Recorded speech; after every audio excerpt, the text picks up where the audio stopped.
ಮೆರೆಮಿಂಡ ದೇವರು ಇವರನ್ನು ವೀರಮಿಂಡ ಹಾಗೂ ವೀರಮಿಂದ ನಾಯನಾರ್ ಎಂದು ಕರೆಯುತ್ತಾರೆ. ಕಂಡ ಭಕ್ತರಿಗೆ ಕೈ ಮುಗಿವ ಮೃದು ವಚನಗಳೇ ಸಕಲ ಜಪಂಗಳಯ್ಯ, ಮೃದು ವಚನಗಳೇ ಸಕಲ ತಪಂಗಳಯ್ಯ, ಸದು ವಿನಯವೇ ಸದಾಶಿವನ ಒಲುಮೆಯ ಎಂದು ಸಾರುತ್ತದೆ ಶರಣವಾಣಿ.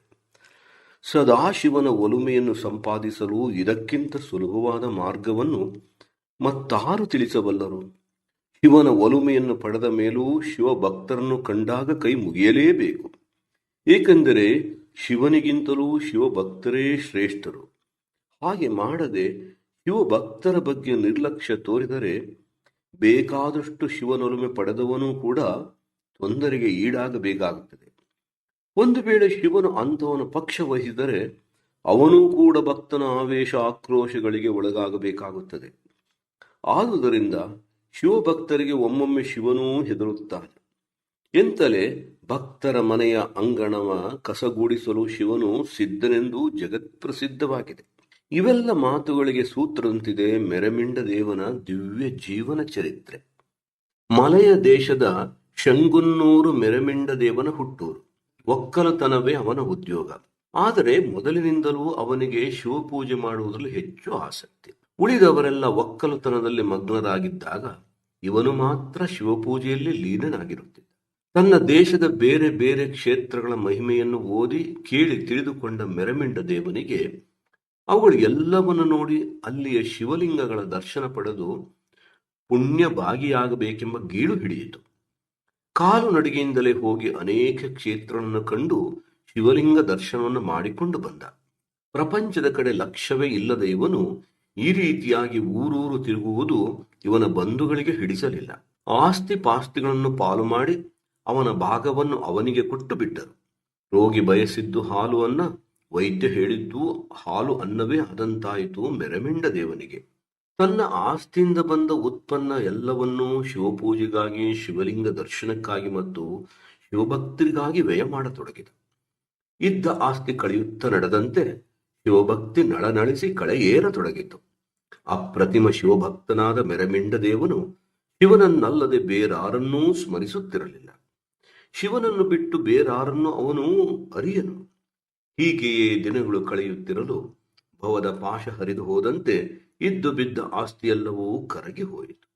ಊರನ್ನೇ ಬಿಟ್ಟು ಶಿವಲಿಂಗಗಳನ್ನು ದರ್ಶಿಸುವ ಅಭಿಲಾಷೆಯಿಂದ ತೀರ್ಥಯಾತ್ರೆ ಕೈಗೊಂಡ ಆ ಮಹಾನುಭಾವ ತನ್ನನ್ನೇ ತಾನು ಶಿವನಿಗೆ ತೊತ್ತಾಗಿ ಅರ್ಪಿಸಿಕೊಂಡನು. ಹರಭಕ್ತಿ ವಲ್ಲರಿ ಅವನ ಪಂಚಕರಣಗಳಲ್ಲಿ ಪಲ್ಲವಿಸಿತು. ಶಿವನನ್ನು ಓಲೈಸುವುದೇ ಅವನ ಕಾರ್ಯವಾಯಿತು. ಅವನ ನಾಲಿಗೆ ಶಿವನನ್ನಲ್ಲದೆ ಬೇರಾರನ್ನೂ ಹೊಗಳುತ್ತಿರಲಿಲ್ಲ. ಶಿವಲಿಂಗವನ್ನು ಕಂಡರೇನೇ ಅವನ ಕಣ್ಣುಗಳಿಗೆ ತೃಪ್ತಿಯಾಗುತ್ತಿತ್ತು. ಶಿವನ ಪ್ರದಕ್ಷಿಣೆ ಮಾಡುವುದೇ ಅವನ ಕಾಲುಗಳ ಕೆಲಸ. ಶಿವನಾಮ ಸಂಕೀರ್ತನೆ ಕೇಳಿದರೆ ಅವನ ಕಿವಿಗಳಿಗೆ ಸಮಾಧಾನ. ಶಿವಲಿಂಗ ಸ್ಪರ್ಶನದಿಂದ ಅವನಿಗೆ ಎಲ್ಲಿಲ್ಲದ ಆನಂದ. ಶಿವನನ್ನು ಸದಾ ಮನದಲ್ಲಿ ತುಂಬಿಕೊಂಡು ಅವನ ಹೃದಯ ಪೂರ್ತಿ ಶಿವಪ್ರದವಾಗಿ ದಾಂಗುಡಿ ಇಡುತ್ತಿತ್ತು. ಹೀಗೆ ಸರ್ವ ಇಂದ್ರಿಯಗಳನ್ನು ಶಶಿಧರನಿಗೆ ಅರ್ಪಿಸಿ ಶಿವಲಿಂಗ ದರ್ಶನ, ಶಿವಲಿಂಗ ಪೂಜೆಯಲ್ಲಿ ಸರ್ವ ಸುಖ ಕಾಣುತ್ತಾ ಪವಿತ್ರ ಕ್ಷೇತ್ರಗಳಿಗೆ ಭೇಟಿ ಕೊಡುತ್ತಾ ಮೆರೆಮಿಂಡ ದೇವ ಚೋಳ ದೇಶದ ತಿರುವಾರೂರಿಗೆ ಬಂದ. ಆ ಕಾಲದಲ್ಲಿ ತಿರುವಾರೂರು ಪವಿತ್ರ ಕ್ಷೇತ್ರವೆಂದು ಪ್ರಸಿದ್ಧಿ ಪಡೆದಿತ್ತು. ಅಲ್ಲಿಯ ಶಿವಲಿಂಗ ದರ್ಶನಕ್ಕಾಗಿ ಬಹುದೂರಿಂದ ಜನರು ಬರುತ್ತಿದ್ದರು.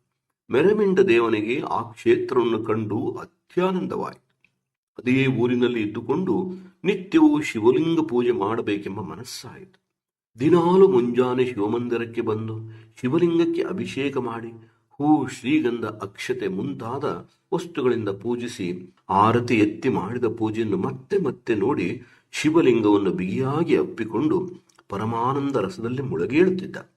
ಗದ್ಗದಿತ ಕಂಠನಾಗಿ ಕಂಗಳಿಂದ ಸುಖದಶ್ರುಗಳನ್ನು ಉದುರಿಸುತ್ತಿರಲು ಹರ ಹರ ಮಹಾದೇವ, ಕರುಣಿಸು ಮಹಾದೇವ, ಪರಕಿಸು ಮಹಾದೇವ, ಶಿವ ಶಿವ, ಶಂಭೋ ಮಹಾದೇವ ಎಂದು ಬೇಡಿಕೊಳ್ಳುತ್ತಿದ್ದ. ಒಮ್ಮೊಮ್ಮೆ ಅಂತೂ ಅವನು ಕಣ್ಣುಗಳಿಂದ ಉರುಳುತ್ತಿರುವ ಅಶ್ರುಧಾರೆಯೇ ಶಿವಲಿಂಗಕ್ಕೆ ಮಜ್ಜನವಾಗುತ್ತಿತ್ತು. ಪುಳಕಂಗಳೇ ಪುಷ್ಪವಾಗುತ್ತಿತ್ತು. ಆನಂದ ರಸವೇ ಶ್ರೀಗಂಧವಾಗುತ್ತಿತ್ತು. ನಾನಾ ಬಗೆಯ ಗೀತಗಳೇ ಆರತಿಯಾಗುತ್ತಿತ್ತು. ಹೀಗೆ ಅವನ ಒಂದೊಂದು ಕ್ರಿಯೆಯು ಶಿವಪೂಜೆಯಾಗಿ ಪರಿಣಮಿಸಿತು. ಶಿವಪೂಜೆ ನಂತರ ಹಲವಾರು ಜನ ಭಕ್ತರನ್ನು ಕೂಡಿಕೊಂಡು ಶಿವಮಂದಿರದ ರಂಗಮಂಟಪದಲ್ಲಿ ಶಿವಭಜನೆಯ ತಲ್ಲೀನನಾಗಿ ಬಿಡುತ್ತಿದ್ದ. ಅವನ ಜೊತೆಯಲ್ಲಿ ಕುಳಿತು ಶಿವಭಜನೆ ಮಾಡುವುದೆಂದರೆ ಎಲ್ಲರಿಗೂ ಹಿಗ್ಗೋ. ಹೀಗಿರುತ್ತಿರಲು ತಿರುನಾಳು ಎಂದರೆ ಶಿವನನ್ನು ವಿಶೇಷವಾಗಿ ಆರಾಧಿಸುವ ಹಬ್ಬ ಬಂತು. ಮೆರಮಿಂಡ ದೇವನ ಭಕ್ತಿಗೆ ಅದು ವಸಂತ ಮಾಸವಾದಂತಾಯಿತು. ಪಟ್ಟಣದ ಶಿವಭಕ್ತರೆಲ್ಲ ತಮ್ಮ ತಮ್ಮ ಮನೆಗಳನ್ನು, ಬೀದಿಗಳನ್ನು ತಳಿರು ತೋರಣಗಳಿಂದ ಅಲಂಕರಿಸಿದರು. ಶಿವ ಮಂದಿರವಂತೂ ನಾನಾ ಬಗೆಯ ಸಾರಣೆ ಕಾರಣಗಳಿಂದ ಪರಿಶೋಭಿತವಾಗಿತ್ತು. ಹೆಂಗಳೆಯರೆಲ್ಲರೂ ರಂಗವಲ್ಲಿಯನ್ನೆಕ್ಕುತ್ತಾ ತಮ್ಮ ತಮ್ಮ ಸೇವೆಯಲ್ಲಿ ಮಗ್ನರಾಗಿದ್ದರು. ನಾನಾ ಬಗೆಯ ಪೂಜಾ ದ್ರವ್ಯಗಳಿಂದೊಡಗೂಡಿ ಶಿವಲಿಂಗ ಪೂಜೆಗಾಗಿ ಭಕ್ತರು ಗುಂಪು ಗುಂಪಾಗಿ ಬಂದು ಸೇರುತ್ತಿದ್ದರು. ಅನೇಕರು ಪೂಜೆಯನ್ನು ಮುಗಿಸಿಕೊಂಡು ಶಿವಮಂದಿರದ ರಂಗಮಂಟಪದಲ್ಲಿ ನಡೆದ ಶಿವನಾಮ ಸಂಕೀರ್ತನೆಯಲ್ಲಿ ಪಾಲುಗಾರರಾಗಿದ್ದರು. ಆಗ ಆ ಮಂಟಪ ನಳನಳಿಪ ಸುರತರುವಿನ ಆರಯೆಯಂತೆ, ತೊಳಪ ಚಂದ್ರನ ಬಳಗದಂತೆ, ಹೊಳೆದು ತಳಿಪ ಸೂರ್ಯ ಮಂಡಲದಂತೆ, ಗುಡಿಸುತ್ತ ಉರುವಣಿಪ ಸಿಡಲ ಸಡಗರದಂತೆ ಶೋಭಾಯಮಾನವಾಗಿತ್ತು.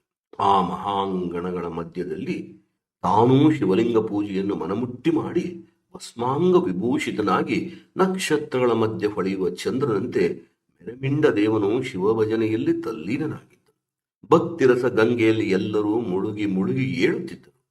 ವಾತಾವರಣವೆಲ್ಲ ಭಕ್ತಿಗೀತೆಗಳಿಂದ ಪ್ರತಿಧ್ವನಿಸುತ್ತಿತ್ತು. ಆ ಸಮಯಕ್ಕೆ ಒಮ್ಮಿಂದೊಮ್ಮೆ ಕಹಳೆ, ಮದ್ದಳೆ, ಶಂಖ ಮತ್ತು ಪಟಗಳ ಧ್ವನಿ ಭೋರೆಂದು ಕೇಳಿಸಿ ಶಿವನಾದಮಯ ವಾತಾವರಣವನ್ನು ಕಲಕಿಬಿಟ್ಟಿತು. ನಾನಾ ಬಗೆಯ ನರ್ತನಗಳನ್ನು, ವಿವಿಧ ಭಂಗಿಯ ಲಾಸ್ಯವನ್ನು ಪ್ರದರ್ಶಿಸುತ್ತಿರುವ ಹೆಂಗಳೆಯರು ಮುಂದೆ ಬರುತ್ತಿರಲು, ಕವಿ, ಗಮಕಿ, ವಾದಿ, ವಾಗ್ಮಿಗಳು ಸಂಭ್ರಮದಿಂದ ನಡೆದು ಬರುತ್ತಿರಲು, ಸರಸ ಗಾಯಕರ ಗೀತಧ್ವನಿ ಆಕಾಶವನ್ನೆಲ್ಲ ವ್ಯಾಪಿಸುತ್ತಿರಲು, ಬೇರೆ ಬೇರೆ ದೇಶದ ಅರಸು ಮಕ್ಕಳೆಲ್ಲ ಸಾಲುಗೊಂಡು ನಡೆಯುತ್ತಿರಲು, ಬಟ್ಟಂಗಿಗಳ ಉಗ್ಗಡನೆ ದಿಗ್ಮಂಡಲವನ್ನು ತುಂಬಿರಲು, ಕಸ್ತೂರಿ ತಿಲಕವನ್ನು ಲಲಾಟದಲ್ಲಿಟ್ಟುಕೊಂಡು ಕೈಯಲ್ಲಿ ನೀಲ ಕಮಲವನ್ನು ಹಿಡಿದ, ಕೊರಳಲ್ಲಿ ತೋರ ಮುತ್ತಿನ ಹಾರವನ್ನು ಹಾಕಿಕೊಂಡ, ಮೈಗೆಲ್ಲ ಚಂದನವನ್ನು ಲೇಪಿಸಿಕೊಂಡ ನಂಬಿಯಣ್ಣನು ಅಶ್ವಾರೂಢನಾಗಿ ಬರುತ್ತಿದ್ದನು. ರಂಗ ಮಂಟಪಕ್ಕೆ ಬರುವವರೆಗೂ ಅವನು ಕುದುರೆಯಿಂದ ಇಳಿಯಲಿಲ್ಲ. ಅಲ್ಲಿಗೆ ಬಂದ ಕೂಡಲೇ ಸೇವಕರು ಕೈಗೊಡಲು ಕುದುರೆಯಿಂದಿಳಿದು ನೆರೆದ ಶಿವಭಕ್ತರ ಕಡೆಗೆ ತನ್ನ ದೃಷ್ಟಿಯನ್ನು ಹರಿಸಿದ. ಅವರ ಸಂಗೀತ ರಸವನ್ನು ಸವಿಯದೆ ಮೃಡನ ಶರಣಾವಳಿಗೆ ಪೊಡಮಡದೆ ನೇರವಾಗಿ ಗರ್ಭಗುಡಿಯತ್ತರಳಿದ. ಶಿವಲಿಂಗವನ್ನು ತಕ್ಕೈಸಿ ಮುಂಡಾಡಿ ಸೊಕ್ಕೇರಿ ನೋಡುತ್ತಾ ಶಿವನೊಡನೆ ಕಡು ಸಲಿಗೆಯಿಂದ ನಲಿಯತೊಡಗಿದ. ನಂಬಿಯಣ್ಣನ ಈ ರೀತಿ ಮೆರಮಿಂಡ ದೇವನಿಗೆ ಎಳ್ಳಷ್ಟು ಹಿಡಿಸಲಿಲ್ಲ. ಕಂಡ ಭಕ್ತರಿಗೆ ಕೈಮುಗಿಯದೆ ಹಾಗೆಯೇ ಮುಂದೆ ಹೋಗುವನು ಇವನೆಂತಹ ಭಕ್ತನು? ಇವನಿಗೆ ಸಿರಿಯ ಗರ ಹೊಡೆದಂತೆ ತೋರುತ್ತದೆ. ಶಿವಭಕ್ತರನ್ನು ಕಂಡು ಮೃದು ವಚನಗಳನ್ನಾಡದ ಇವನ ಶಿವಭಕ್ತಿಗೆ ಶಿವನು ಹೇಸದಿರುವನೆ? ಇವನಿಗಿಂತಲೂ ಶಿವಶರಣ ಶ್ರೇಷ್ಠರೆಂಬ ಆಗಮ ಉಕ್ತಿಯನ್ನು ಇವನು ಮರೆತಂತೆ ಕಾಣುತ್ತದೆ. ಬ್ರಹ್ಮ, ವಿಷ್ಣು ಮತ್ತು ದೇವತೆಗಳು ಶಿವಭಕ್ತರನ್ನು ಕಂಡರೆ ನಮಸ್ಕರಿಸುತ್ತಾರೆ. ನರ, ಉರಗ, ಯಕ್ಷ, ಕಿನ್ನರ, ಕಿಂಪುರುಷರಿಗೆ ಶಿವಭಕ್ತರನ್ನು ಕಂಡರೆ ಭಯ. ಅಷ್ಟೇಕೆ ಸಾಕ್ಷಾತ್ ಯಮನೇ ಶಿವಭಕ್ತರನ್ನು ಕಂಡರೆ ಅಂಜುತ್ತಾನೆ. ಅವರಿಗೆ ತಲೆಬಾಗದೆ ಮುಂದೆ ಒಂದಡಿಯನ್ನೂ ಇಡುವುದಿಲ್ಲ. ಮುನಿಗಳು, ಸಿದ್ಧರು, ಹಿರಿಯರು ಶಿವಭಕ್ತರು ನೋಡಿದ ಕೂಡಲೇ ಅವರನ್ನೇ ಶಿವನೆಂಬ ಭಾವನೆಯಿಂದ ಗೌರವಿಸುತ್ತಾರೆ. ಅತಿ ಗರ್ವಿಯಾದ ಇವನಾರು ಶಿವ ಮಂದಿರದವರೆಗೆ ನಡೆಯುತ್ತ ಬರದೆ ಕುದುರೆಯನ್ನೇರಿ ಬರಬೇಕೆ? ಬಂದರು ಬರಲಿ, ಹಿಂದು ಮುಂದೆ ಇಷ್ಟೆಲ್ಲ ಸಡಗರ ಸಂಭ್ರಮದ ಆಡಂಬರಬೇಕೆ? ಇವನೆದುರಿಗೆ ಅದನ್ನೆಲ್ಲ ಪ್ರದರ್ಶಿಸಲೆಂದೇ ಬಂದನೆ. ಇವನ ಸಂಪತ್ತಿನ ಮುಂದೆ ಇವನ ಸಂಪತ್ತಿಗೆ ಒಂದು ಅಡಕೆಯ ಬೆಲೆಯೂ ಬಾರದು. ಆದರೂ ಇವನ ಸೊಕ್ಕೆಷ್ಟು? ಕೊಬ್ಬಿದ ಕೋಣನಂತೆ ನಿಂತ ಶಿವಭಕ್ತರಿಗೆ ಕೈ ಮುಗಿಯದೆ ಮುಂದೆ ಹೋದುದಂತೂ ಮಹಾಪರಾಧ ಎಂದು ಗರ್ಜಿಸಿದರು. ಅವನ ಮಾತುಗಳನ್ನು ಕೇಳಿ ನೆರೆದ ಜನರೆಲ್ಲ ಬೆರಗಾದರು. ಕೆಲವರು ಅವನ ಧೈರ್ಯವನ್ನು ಕಂಡು ಬೆರಗಾದರು. ನಂಬಿಯಣ್ಣನ ಮಹಾತ್ಮೆಯನ್ನು ಚೆನ್ನಾಗಿ ಬಲ್ಲ ಕೆಲವರು ಶಿವನಿಗೂ ಇವನಿಗೂ ಅತ್ಯಂತ ಸಲುಗೆ. ಮನಸ್ಸಿ ಜಾರಿಯಾದ ಶಿವನ ನಚ್ಚಿನವನಿವನು. ಇವನ ಭಕ್ತಿಗೆ ಒಲಿದು ಇವನಿಗಾಗಿ ಕುಂಟಣಿಯ ಕೆಲಸವನ್ನೂ ಮಾಡಿದ್ದಾನೆ. ನಿತ್ಯ 12 ಹಣ್ಣುಗಳನ್ನು ಇವನಿಗೆ ಒದಗಿಸುತ್ತಿದ್ದಾರೆ. ಇವನ ಮಹಿಮೆಯನ್ನು ಕೇಳಿಲ್ಲವೇ? ಇವನೇ ನಂಬಿಯಣ್ಣ, ಶಿವಲಿಂಗ ದೇವರ ಪರಮ ಭಕ್ತ ಎಂದು ಹೇಳಿದರು. ಅವರ ಮಾತನ್ನು ಕೇಳುತ್ತಿದ್ದಂತೆ ಮೆರಮಿಂಡ ದೇವನ ಸಿಟ್ಟು ಬುಗಿಲ್ಲೆಂದಿತು. ಗುಡಿಸುತ್ತ ಪಡ, ಇದೇ ತರ ಭಕ್ತಿ. ಘನ ಮಹಿಮರೆನಿಸಿಕೊಂಡ ಭಕ್ತರಿಗೆ ಎರಗದ ಇವನ ಭಕ್ತಿಗೆ ಬೆಂಕಿ ಹಾಕಿರಿ. ಅದನ್ನು ಶಿವನು ಎಂದಾದರೂ ಸ್ವೀಕರಿಸಬಲ್ಲನೆ? ಶಿವ ಶರಣರು ಮುನಿದರೆ ಶಿವನು ಬಂದು ಕಾಯಬಲ್ಲನೆ? ಈ ನಂಬಿ ಶಿವ ಶರಣರ ಮಹಿಮೆಯನ್ನು ಅರಿತಂತಿಲ್ಲ. ಅವರು ತಮಗೆರಗದಿದ್ದ ಬೊಮ್ಮನನ್ನು ಕಂಬವನ್ನಾಗಿ ಮಾಡಬಲ್ಲರು, ಎರಗಿದರೆ ಕಂಬವನ್ನೇ ಬೊಮ್ಮನನ್ನಾಗಿ ಮಾಡಬಲ್ಲರು. ಇವನೊಂದು ಲೆಕ್ಕವೇ? ಕಾಲನನ್ನೇ ಕೋಪದಿಂದ ಸುಡಬಲ್ಲ ವಿಷ್ಣುವಿಗೆ ಶಾಪವನ್ನು ಕೊಡಬಲ್ಲ ಶಿವಭಕ್ತರೆದುರು ಇವನಾವ ಗಿಡದ ತೊಪ್ಪಲು ಎಂದು ಜರಿದನು. ಸಿಟ್ಟಿನ ಬರದಲ್ಲಿ ಮೆರಮಿಂಡ ದೇವನ ಕಣ್ಣುಗಳು ಕೆಂಪಾಗಿದ್ದವು, ಕೊನೆ ಮೀಸೆ ಕುಣಿಯುತ್ತಿದ್ದವು. ನಂಬಿಯಣ್ಣನಂತಹ ಭಕ್ತರು ಶಿವನ ನಿಜ ಭಕ್ತರೇ ಅಲ್ಲ. ಆದುದರಿಂದ ಅವನಿಗೆ ಈಗಿಂದೀಗಲೇ ಬಹಿಷ್ಕಾರ ಹಾಕಿ, ಇಂದಿನಿಂದ ನಂಬಿಯಣ್ಣನು ಶಿವಭಕ್ತರಿಂದ ಹೊರಗು ಎಂದು ಊರಲ್ಲೆಲ್ಲ ಡಂಗುರ ಸಾರಿದು ಎಂದು ಗುಡುಗಿದನು. ನೆರೆದ ಶಿವಂಗಣಗಳೆಲ್ಲ ಉಗೇ ಉಗೇ ಎಂದು ಕೂಗಿದರು. ಮೆರಮಿಂಡ ದೇವನ ಆಜ್ಞಾನುಸಾರ ಗುಡಿಯಲ್ಲಿ, ಊರ ಬೀದಿಗಳಲ್ಲಿ ಡಂಗುರ ಹೊಡಿಸಿಯೂ ಆಯಿತು. ಪೂಜೆಯನ್ನು ಮುಗಿಸಿಕೊಂಡು ಹೊರಟ ನಂಬಿಯಣ್ಣ ಶಿವಭಕ್ತರು ಡಂಗುರ ಸಾರುವುದನ್ನು ಕೇಳಿದ. ಅವರ ಆ ನುಡಿ ಅವನ ಕಿವಿಯಲ್ಲಿ ಕಾಸಿದ ಸೀಸವನ್ನು ಹೊಯ್ದಂತಾಯಿತು. ಗಡಗಡನೆ ನಡುಗಿ ತಟ್ಟನೆ ಕುದುರೆಯಿಂದಿಳಿದ. ಗಣಗಳ ದಾಳಿ ತನ್ನ ಮೇಲೆ ಎರಗಿತೆಂದು ಪರಿತಪಿಸಿದ. ಶಿವಭಕ್ತರಿಂದ ಹೊರಗಾದ ನನಗೆ ಇನ್ನಾವ ಗತಿ ಎಂದು ಭಯಪಡುತ್ತಾ ಅವ್ವಳಿಸುತ್ತಾ ದಡದಡಿಸುತ್ತಾ ದೇವ ಭವನದತ್ತ ಧಾವಿಸಿದ. ಶಿವನಲ್ಲಿ ಮೊರೆ ಇಡುವುದೊಂದೇ ಆಗ ಅವನಿಗುಳಿದ ದಾರಿ. ಕುದುರೆ, ಹೀಲಿದಳ, ಹೆಂಗಳೆಯರು, ಪರಿಜನ ಯಾವುದರ ಪರಿವೆಯೂ ಅವನಿಗೆ ಉಳಿಯಲಿಲ್ಲ. ಎಲ್ಲವನ್ನು ಬಿಟ್ಟು ನಡುಗುತ್ತಾ ಬೆಮರುತ್ತಾ ಗರ್ಭಗುಡಿಯನ್ನು ಪ್ರವೇಶಿಸಿದ. ಶಿವನನ್ನು ಕಂಡು ಅವನಿಂದ ಸಹಾಯ ಪಡೆದೇ ತನಗೆ ಭೂಮಿಯಲ್ಲಿ ಉಳಿಗಾಲವಿಲ್ಲವೆಂದು ಬಗೆದು ಕಣ್ಮುಚ್ಚಿ ಏಕನಿಷ್ಠೆಯಿಂದ ಪರಮಾತ್ಮನು ಕೂಗತೊಡಗಿದ. ಶಿವನೇ, ಬೇಗ ಬಾ. ನಾನು ಗರ್ವದಿಂದ ಮಾಡಿದ ಅಪರಾಧಕ್ಕಾಗಿ, ಶಿವಭಕ್ತರಿಗೆ ಕೈ ಮುಗಿಯದ ಪಾಪಕ್ಕಾಗಿ ಅವರಿಂದ ಬಹಿಷ್ಕೃತನಾಗಿದ್ದೇನೆ. ಊರಲ್ಲೆಲ್ಲ ನಾನು ಶಿವಭಕ್ತರಿಂದ ಹೊರಗೂ ಎಂದು ಡಂಗುರ ಹೊಯ್ಯುತ್ತಲಿದ್ದಾರೆ. ಇಂತಹ ಪ್ರಸಂಗದಲ್ಲಿ ನಾನು ನಿನ್ನನ್ನು ಬಿಟ್ಟು ಯಾರಲ್ಲಿ ಮೊರೆ ಇಡಲಿ? ಈಗ ಜಗತ್ತಿನಲ್ಲಿ ನಾನು ಏಕಾಏಕಿಯಾಗಿದ್ದೆ. ಹಲವಾರು ಸಲ ನನಗೆ ಸಹಾಯಕನಾಗಿ ಬಂದು ರಕ್ಷಿಸಿದ ನೀನೇ ಈಗಲೂ ನನ್ನನ್ನು ಕಾಪಾಡಬೇಕು. ನಂಬಿ ಎಂಬ ಹೆಸರನ್ನು ಪಡೆದ ನನಗೆ ದೇವ ನೀನಿಂತಹ ಕಷ್ಟವನ್ನು ತರಬಹುದೇ?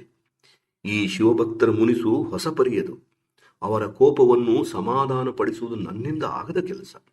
ಗರ್ವದಿಂದಲೋ ಮರಹಿನಿಂದಲೋ ಅವರಿಗೆ ಕೈ ಮುಗಿಯದ ಅಪರಾಧವನ್ನು ಮಾಡಿಬಿಟ್ಟೆ. ಅವರಿಗೆ ಹೋಗಿ ಮುಖ ತೋರಿಸಲು ನನಗೆ ಬಹಳ ನಾಚಿಕೆ ಆಗುತ್ತಿದೆ ಎಂದ ಮೇಲೆ ಕ್ಷಮೆ ಕೇಳುವುದಂತೂ ದೂರವೇ ಉಳಿಯಿತು. ಆದುದರಿಂದ ಅನಾಥನಾಥ, ದೀನ ಬಂಧುವೆ, ಕರುಣಾಕರ, ಬೇಗ ಬಂದು ನನಗೆ ಮೊಗದೂರು. ನನ್ನನ್ನು ಉಳುಹು, ಇಲ್ಲದಿದ್ದರೆ ನನಗೆ ಮರಣವೇ ಶರಣು ಎಂದು ನಾನಾ ಬಗೆಯಾಗಿ ಪರಮಾತ್ಮನನ್ನು ಪ್ರಾರ್ಥಿಸಿದ. ನಂಬಿಯಣ್ಣನ ಅಂತರಂಗದ ಆರ್ತನಾದ ಶಿವನನ್ನು ಮುಟ್ಟಿತು. ನಂಬಿ ಕರೆದೊಡೆ ಓ ಎನ್ನನೇ ಶಿವನು ಲಘು ಬಗೆಯಿಂದ ನಂಬಿಯಣ್ಣನಿಗೆ ಪ್ರತ್ಯಕ್ಷನಾದ.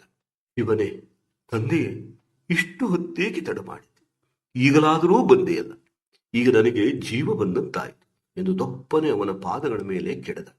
ಶಿವನಿಗೆ ನಂಬಿಯ ಮೇಲೆ ಕರುಣೆ ಉಕ್ಕಿ ಹರಿಯಿತು. ಬಾಗಿಲನ್ನು ಮುಚ್ಚಿಕೊಂಡು ಸಮಾಚಾರವೇನೆಂದು ಕೇಳತೊಡಗಿದ. ಇಬ್ಬರಿಗೂ ಪ್ರಶ್ನೆ ಬೇಗ ಬಗೆಹರಿಯಲಿಲ್ಲವೇನು. ಗರ್ಭಗುಡಿಯ ಬಾಗಿಲುಗಳು ತೆರೆಯಲಿಲ್ಲ. ಊರಲ್ಲೆಲ್ಲ ಕೋಲಾಹಲವೆದ್ದಿತು. ಶಿವಲಿಂಗವನ್ನು ಸಂದರ್ಶಿಸಿದ ಮೇಲೆಯೇ ಊಟ ಮಾಡುವ ನೇಮದ, ಶಿವಲಿಂಗವನ್ನು ಮುಟ್ಟಿದ ಮೇಲೆಯೇ ಪ್ರಸಾದವನ್ನು ತೆಗೆದುಕೊಳ್ಳುವ ನೇಮದ, ಹೀಗೆ ಒಂದೇ ಎರಡೆ ಹಲವಾರು ನೇಮಗಳನ್ನು ಹಿಡಿದ ಭಕ್ತರ ತಂಡವು ಗುಡಿಯಲ್ಲಿ ನೆರೆಯಿತು.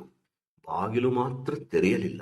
ಹಸುಗೂಸುಗಳು, ಬಾಲಕರು, ಹೆಂಗಸರು, ಗಂಡಸರು ಎಲ್ಲರೂ ಅಯ್ಯೋ ಶಿವನೇ ನಮ್ಮ ತಾಯಿ ತಂದೆ ಎಮ್ಮ ಕಣ್ಣುಂ ಗತಿಯುಂ ಅವನೇ. ಈಗ ಹೀಗೆ ಅವನು ಕದಬಿಕ್ಕಿಕೊಂಡು ಕುಳಿತರೆ ನಾವು ಜೀವಿಸುವ ಬಗೆ ಯಾವುದು? ಶಿವನೇ, ನಮ್ಮ ಮೊರೆಯನ್ನು ಕೇಳು, ನಮ್ಮ ಮೇಲೆ ಕರುಣೆ ತೋರು, ಬೇಗ ಬಾಗಿಲನ್ನು ತೆರೆ ಎಂದು ಗೋಗರೆದರು. ಕೆಲವರು ಅಯ್ಯೋ, ನಂಬಿಯಣ್ಣನು ಶಿವನ ಅತ್ಯಂತ ಪ್ರೀತಿಯ ಭಕ್ತ, ಅವನಿಗಾಗಿ ಶಿವನು ಕುಂಟಣಿ ಕೆಲಸವನ್ನೂ ಮಾಡಲಿಲ್ಲವೇ? ಅಂತಹ ಭಕ್ತನೇ ಶಿವಭಕ್ತರಿಂದ ಹೊರಗು ಎಂದು ಸಾರಿದ್ದರಿಂದ ಇವನಿಗೂ ಕೋಪ ಉಂಟಾಗಿರಬೇಕು. ಆದುದರಿಂದಲೇ ಬಾಗಿಲನ್ನು ಮುಚ್ಚಿಕೊಂಡು ಕುಳಿತಿದ್ದಾನೆ ಎಂದು ಮೆರಮಿಂಡ ದೇವನೇ ತಪ್ಪಿತಸ್ಥನೆಂಬಂತೆ ಮಾತನಾಡಿದರು. ಅವರ ಮಾತನ್ನು ಕೇಳಿದ ಮೆರಮಿಂಡ ದೇವನ ಪಿತ್ತ ನೆತ್ತಿಗೇರಿತು. ಅವರಿಗಿಂತಲೂ ಶಿವನ ಮೇಲೆ ಅವನಿಗೆ ಉತ್ಕಟ ಕೋಪ ಉಂಟಾಯಿತು. ಅದೇ ಹೊತ್ತಿಗೆ ಕೆಲವು ಜನ ಭಕ್ತರು ಬಂದು, ಮೆರಮಿಂಡ ದೇವನೇ, ನಂಬಿ ಒಡಗೂಡಿ ಶಿವನೂ ಹೋದಂತೆ ಕಾಣುತ್ತದೆ. ಆದುದರಿಂದ ಕೂಡಲೇ ದೇವಾಲಯದ ಬಾಗಿಲುಗಳು ಇಕ್ಕಿಕೊಂಡಿವೆ. ಭಕ್ತರ ಗೋಳಾಟ ಹೇಳತಿರದು. ಆಕಳುಗಳು ಹುಲ್ಲು ತಿನ್ನುವುದನ್ನು ನಿಲ್ಲಿಸಿಬಿಟ್ಟಿವೆ. ಕೂಸುಗಳು ಹಾಲು ಬೆಣ್ಣೆಗಳನ್ನು ಬೇಡವೆಂದು ತಿರಸ್ಕರಿಸುತ್ತಿವೆ. ಮುಂದೇನು ಮಾಡಬೇಕೆಂಬುದೇ ತೋಚದಾಗಿದೆ. ಕತ್ತಲೆಯಲ್ಲಿ ಕಣ್ಣು ಕಟ್ಟಿ ಬಿಟ್ಟಂತಾಗಿದೆ ಎಂದು ತಮ್ಮ ಅಸಹಾಯಕ ಪರಿಸ್ಥಿತಿಯನ್ನು ನಿವೇದಿಸಿಕೊಂಡರು. ಆಗಂತೂ ಶಿವನ ಮೇಲೆ ಮೆರಮಿಂಡ ದೇವನಿಗೆ ಕೋಪ ಉಕ್ಕೇರಿತು. ಕಂಗಳು ಕಿಡಿಗಳನ್ನು ಕಾರಿದವು. ರೋಷಾವೇಶದಿಂದ ದೇಹವೆಲ್ಲ ಕಂಪಿಸಿತು. ಶಿವಭಕ್ತರನ್ನು ಮೀರಿ ಹೋದ ಗರ್ಭಿಯ ಬೆಂಬತ್ತಿ ಹೋದನೇ ಆ ಶಿವನು. ಶಿವಭಕ್ತರನ್ನು ಹಿಂದಿರುಗಿ ನೋಡದ ಪಾಪಿಯೊಡೆ ನಡೆದನೇ ಆ ಹರನು. ಒಬ್ಬನಿಗಾಗಿ ಕೈ ಬಿಟ್ಟನಲ್ಲವೇ ಆ ಭೂತನಾಥ.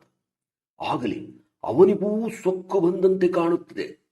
ತನ್ನ ಭಕ್ತರ ಶಕ್ತಿ ಎಂತಹದೆಂಬುದನ್ನು ಆ ಪಕ್ಷಪಾತ ಶಿವನು ಮರೆತಂತೆ ತೋರುತ್ತದೆ. ಅದನ್ನು ನಾನೀಗ ತೋರಿಸಿಕೊಡುವೆ. ನೀವೆಲ್ಲರೂ ಭಯಭೀತರಾಗುವ ಅವಶ್ಯಕತೆ ಇಲ್ಲ. ಹೋಗಿರಿ, ಇದೇ ಕ್ಷಣ ಶಿವಭಕ್ತ ದ್ರೋಹಿಯೊಡನೆ ಹೋದ ಶಿವನು ಶಿವಭಕ್ತರಿಂದ ಹೊರಗು ಎಂದು ಡಂಗುರ ಸಾರಿದೆ. ನೋಡುತ್ತೇನೆ ಶಿವನು ನಂಬಿಯನ್ನು ನಂಬಿ ಎಷ್ಟು ದಿನ ಒಳಗಿರುತ್ತಾನೆ ಎಂದು ಗುಡಗುಡಿಸಿದ. ಊರಿನ ಬೀದಿ ಬೀದಿಗಳಲ್ಲಿ ಶಿವನು ಶಿವಭಕ್ತರಿಂದ ಹೊರಗು ಎಂದು ಡಂಗುರ ಸಾರಲಾಯಿತು. ಅದನ್ನು ಕೇಳಿದ ಶಿವ ಗಡಗಡನೆ ನಡುಗಿ ಹೋದ. ತನ್ನ ಭಕ್ತರ ಕೋಪಕ್ಕೆ ಪಕ್ಕಾಗಿ ತಾನು ಉಳಿಯಲಾರೆನೆಂದು ಮನಗಂಡು ನಂಬಿಯಣ್ಣನ್ನು ಕುರಿತು, ನಂಬಿ ಕೇಳಿದೆಯಾ, ಈ ನನ್ನ ಭಕ್ತರು ನನಗೂ ಬಹಿಷ್ಕಾರ ಹಾಕಿಬಿಟ್ಟರು. ಅವರ ನಿರೋಧವನ್ನು ನಾನು ನೀಗುವುದೆಂದು. ಭಕ್ತರೇ ನನ್ನನ್ನು ಒಲ್ಲದಾದರೆ ನನಗೆ ಒಲಿಯುವರ. ಭಕ್ತರೇ ನನ್ನನ್ನು ತಿಳಿಯದಿದ್ದರೆ ಬೇರಾರು ನನ್ನನ್ನು ತಿಳಿಯುವರು. ಅವರು ಪೂಜಿಸುವುದನ್ನು ಬಿಟ್ಟರೆ ನನ್ನನ್ನು ಪೂಜಿಸುವವರ. ಅವರು ಕೊಟ್ಟರೆ ನನಗೆ ಎಲ್ಲ ಉಂಟು, ಕೊಡದಿದ್ದರೆ ಏನೂ ಇಲ್ಲ. ನನ್ನ ಆಗು ಹೋಗುಗಳಿಗೆಲ್ಲ ಅವರೇ ಕಾರಣರು.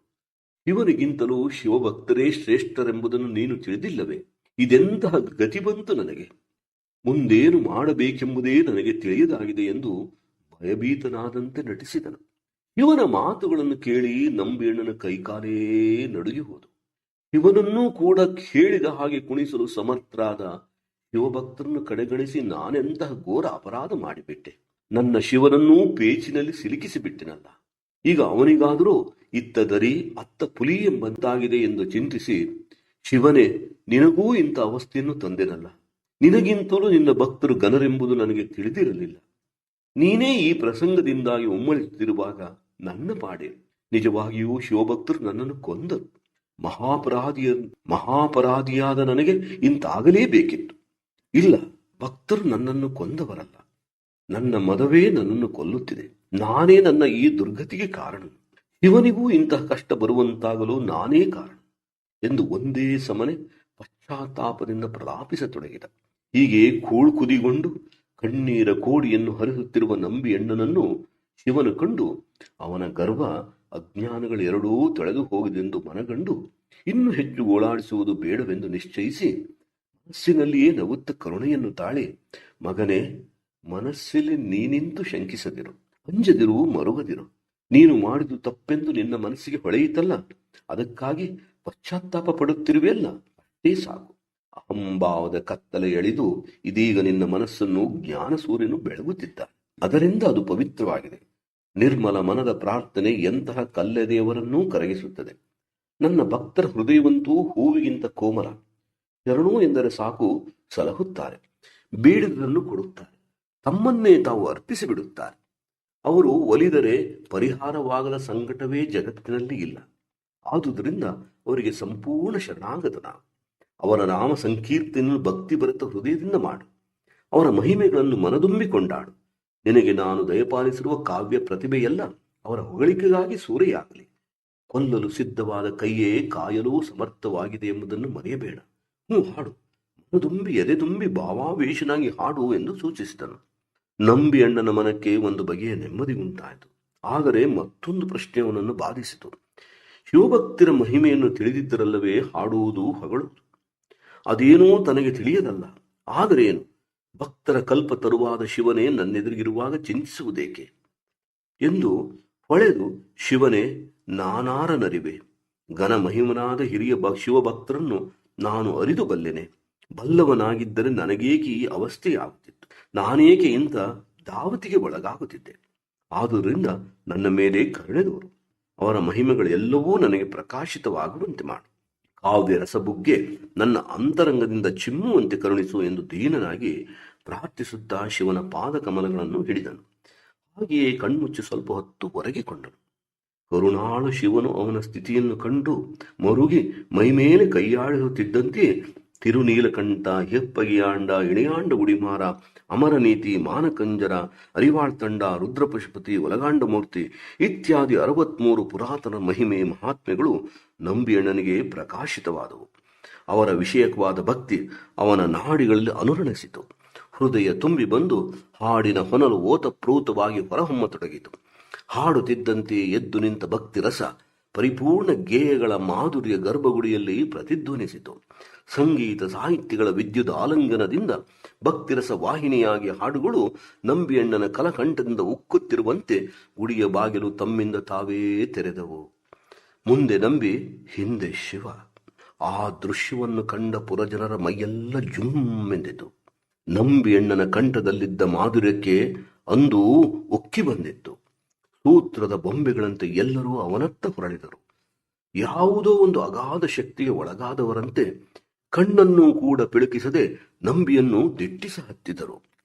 ಮೈ ಮೇಲಿನ ಪ್ರಜ್ಞೆಯನ್ನು ಕಳೆದುಕೊಂಡು ಕಾವ್ಯ ಸಮಾಧಿಯಲ್ಲಿ ಲೀನನಾಗಿ ಹಾಡುತ್ತಿದ್ದ ನಂಬಿಯಣ್ಣನ ಗೀತೆಗೆ ಅನುಗುಣವಾಗಿ ಶಂಕರ ಹೆಜ್ಜೆ ಹಾಕುತ್ತಾ ಕುಣಿಯುತ್ತಾ ಹಿಂಬಾಲಿಸುತ್ತಿದ್ದನು.